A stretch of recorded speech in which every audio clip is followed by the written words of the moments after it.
A while ago, I did a video on the demo of Manor Lords, and I just gushed all over it.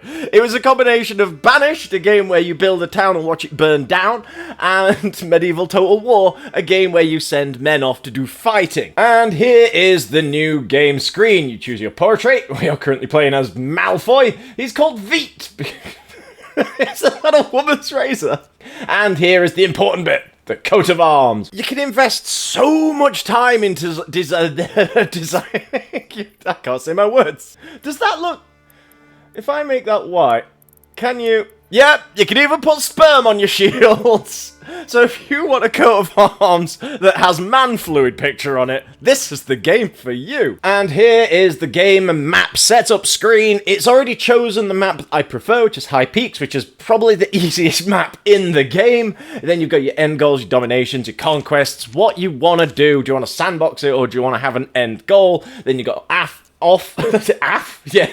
map adversary. Okay, this is where I cheat a little bit. I always set it to a mixed version of easy and very easy. Because I cannot get my settlements to work. They always fall down, burn, and everybody starves to death. So I have it set to something like this, and I try to do well. And the game begins. You get a message from nobody in particular telling you your victory condition is conquest. And then a short description of what you have to do. Right, so I've read the message, I pause the game, I go into constructions, and I get the logging camp, because the logging camp is the core building. From here, everything branches. If you don't have that, you can't build anything else, and everybody dies. So let's put it down here, because it's surrounded by trees, it's away from food, and put a path around it. I love the path building tool in this game. It's so satisfying.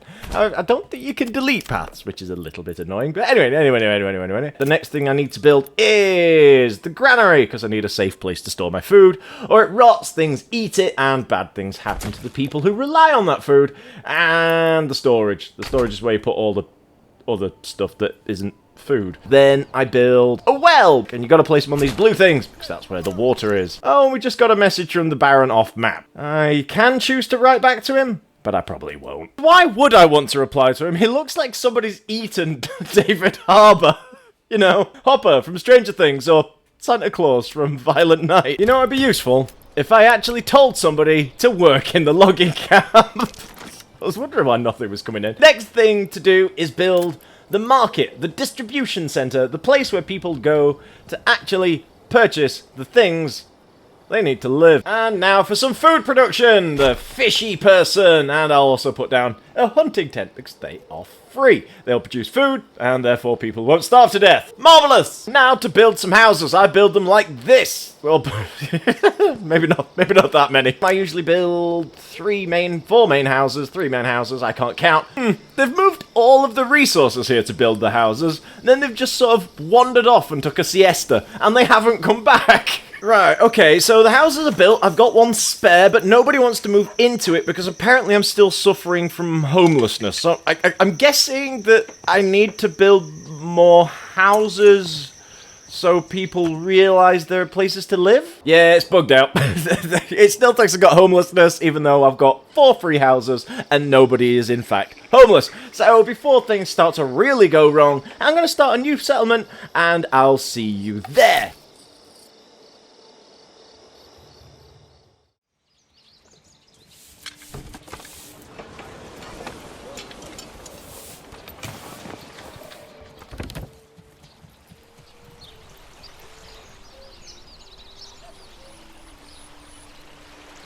I'm sure we'll all agree when I say this. That looked and sounded pretty damn good. Yes, from the humble beginnings of a logging camp and some tents in a field, the town has expanded to be this wonderful network of markets, stalls, homes and fields. And it looks like this, and it sounds like that. And if this is genuinely the work of one guy, they have worked some witchcraft and wizardry that my mind cannot fathom. And I haven't stopped at just the one settlement. I have expanded my borders to this one, the Fortress on a Hill town, which starves to death every winter and freezes to death every spring. or whatever, and this small little settlement here, which is in fact doing quite well. The only downside with this one is it's on the border with the person I keep having a war with. For about the millionth time this year, bandits are attacking me, so I've dispatched my retinue to go and stab them in the face. This group here is going to hold the line while the other two turn up. A retinue, if you must know, are basically armoured men I keep in a shed somewhere. Because the other two retinue groups are literally kilometres away, this group has had to deal with all the bandits themselves. So they've done a good job, to be honest. They've chased off 3 groups already, so I think they can chase off this one without too much effort. I will then disband them, and they will go about their daily lives. And they do actually have daily routines. They wander around, they do stuff, they have hobbies. For instance, this guy makes his own beer. This guy's a bit of a lad and likes to play jokes on his mates. This guy's a pisshead. He likes to carry a flask of wine or ale on him at all times. Fresh bread, come get your bread. You, sir, you want some bread. This bread is 100% guaranteed to maybe not contain fungus or ergotism. Come get your bread. The only remaining region for me to take is this place. I've won 2 other campaigns against this guy, so I don't see why this is going to be too much of an issue. So I'm going to raise an army and attack. And here is my army. It's bandits, archers, spearmen, swordsmen, some mercenaries, and I will take the high ground, start a war, and hopefully win. As the enemy and his hordes arrive from off-map, I realise I've forgotten to actually put my men in position. So I'm just going to drop them here and take the high ground and kind of hope for the best because, well, it looks like he's got professional soldiers and I've got a large number of angry men with sticks. Come on, lads, form up, get into your shield walls, hold the ground. That's what I'm paying you to do. Actually, that's a thought. I don't think I've got enough money left to pay these guys for much longer. So if I try to pay them and I've got no money during the battle, do they just leave? Oh no. And the Battle of Altbirch, or however you pronounce this place, begins. Meaning the enemy army is close, but I cannot see them, which strategically is probably not great. Ah, there they are. It's that massive armoured hedge that's slowly making its way towards us. You know, the one with all the swords and the spears and the flags sticking out of it. My archers are now firing everything they've got into that tree line in what I can only call a constant hail of death. And I think, if I look there, just there, yep, there's the enemy emerging from the bush. The bush, the trees, the line, the wood, that's the word I'm looking for. Hopefully that one guy there will be able to stem their charge a little bit. Actually, that worked. And the battle has begun. Oh crap, people have arrived over here as well. Where did you come from? So we are well into the battle now. My lines are just about holding. Did I just see it? Yes, I just saw arrows getting fired out of the tree line over there. Oh, and there's more men arriving. Oh, and there's more arrows coming from over there. Oh, no. Ooh, look, a floaty rock. It looks like my front line has completely collapsed and the enemy has advanced into my line of archers. Let me show you from this angle. Yes, that's not great. Yep, they're pegging it. They're leaving me.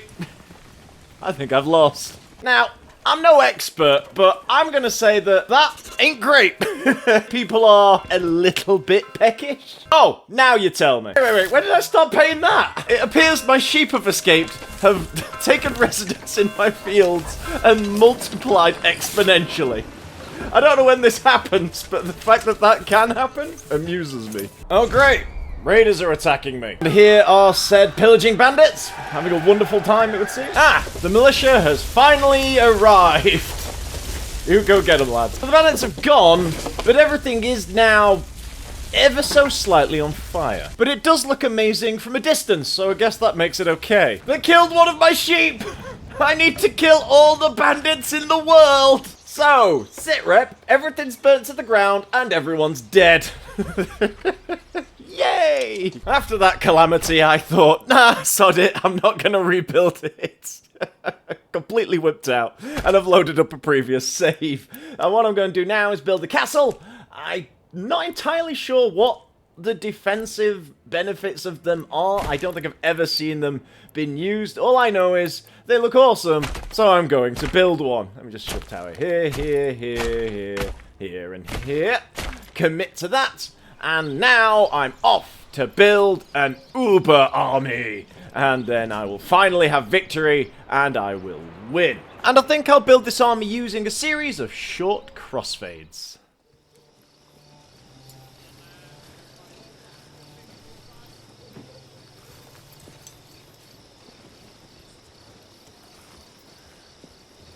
So, as we dramatically pan across the assembled hordes, let me explain what you are looking at. Most of it is mercenary forces with spears and swords and longbows and crossbows and axes and clubs and other such weapons designed to make somebody have a bad day. And at the back is my assembled militia, some of whom froze and starved to death while I was assembling this shot. But let's not worry about them. Let's not worry about them. Let's just marvel at the sheer amount of people I have assembled in the field.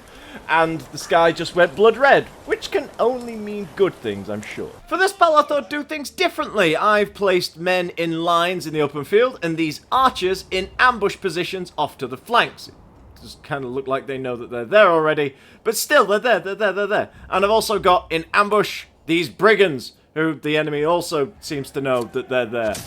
I wonder if you can set up ambushes in this game yet, because it doesn't look like it yet. My original strategy of hold the line and ambush has failed because they knew my ambushes were there, so now it's just a case of charge out and go and kick as many of them in the face as possible. Using panic and surprise, I've managed to box in a few of his soldiers, and I'm now just pummeling them with archers. I've just noticed that some of my archers are under attack, but I'm going to ignore that and say that everything is going well. My left flank is doing great, but every other flank is, what's the word? Losing. Losing badly. So, panic! Everybody over here! Somebody attack them. I've pushed him back to the woodlands and I'm holding him there. He is, however, slaughtering me, but if I keep throwing every spare unit I have at him, eventually he will tire and retreat and then I will win. That feels like a great plan, but also sounds like a bad one. And the enemy is retreating into the woods. My tactic of throw everybody at them till I win appears to be paying off. And there we go. I think that was the last group. Yes, it was. Meaning, I win! It says peace declared because that's what it says when the peace is declared, because you've won. And now I own everything. And as a conquest, I should be getting the you have won screen. But that doesn't appear to be happening. Because this was a reloaded save, I knew this bandit attack was happening, so I've successfully placed an army in their way to stop them murdering, pillaging, stabbing, and burning my town to death, like we saw earlier. And it's turned into a wonderful little skirmish. Look at it! It's great! Alright, I think that brings us quite nicely to the end of the video. Alright, there's no need to be happy about it. And that was Manor Lords. Thank you for watching. Please like and subscribe. I have really enjoyed making this video. It's the sort of videos that I like. It's a fantastic game. And if you can think of any other early access games or games like this that you'd like me to play and have a go at, just leave a comment or message in the community. I believe I've set that up. Even track me down when I'm doing a live stream on Twitch or on YouTube. I usually stream every Thursday around 8:30 for a couple of hours UK time. I do also have a Patreon. At the moment, I'm just putting things on there that are unique to Patreon. Sometimes I reference videos, sometimes I do other stuff like that. But I would like to see the support grow there, because if people start to back me, I'll be able to make bigger, better, more bonkers videos, and that's really where I kind of want to do with the channel. I just can't justify doing it right now. My creative muscles are twitching, and I really want to show you what I can do. So yes, thanks for watching, please like and subscribe, and ta-ra!